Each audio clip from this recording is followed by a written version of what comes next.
आजूबाजूच्या परिसराबद्दल जाणून घेणे ही बालकाची नैसर्गिक उर्मी असते. पाचही इंद्रियांनी तो अनुभवांची साठवणूक करत असतो आणि अधिकाधिक जाणून घेत असतो.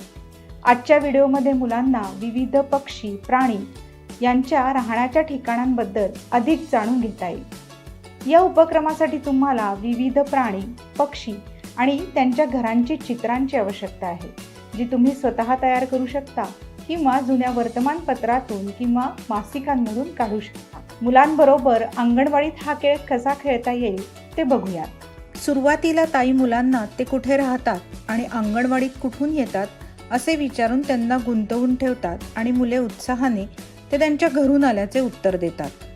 मग ताई घराचे महत्त्व, ते त्यांना कसे सुरक्षित ठेवते याबद्दल चर्चा करते. ती नंतर वेगवेगळ्या प्राण्यांची चित्र दाखवते, जसे की मासा, चिमणी वगैरे. नंतर मुलांना प्रथम प्राण्यांची नावे सांगण्यास सांगते आणि त्यानंतर ते कुठे राहतात आणि त्यांची घरे कशापासून बनलेली आहेत याचा अंदाज लावायला सांगते.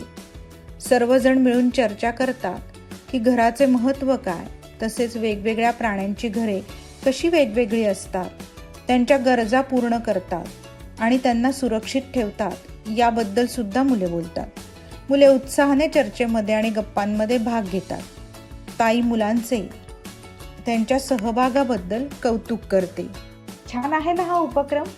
तुम्ही देखील मुलांबरोबर हा छानसा उपक्रम घेऊ शकता आणि त्यांची घराबद्दलची समज वाढवू शकता. मासे, मधमाशा, पक्षी आणि यासारख्या वेगवेगळ्या प्राणी, पक्षी, कीटक वगैरेंची चित्रसुद्धा तुम्ही वापरून मुलांबरोबर हा उपक्रम घेऊ शकता. मुलांना स्वतः प्राण्यांसारखे घरे तयार करण्यासाठी प्रोत्साहित करू शकता.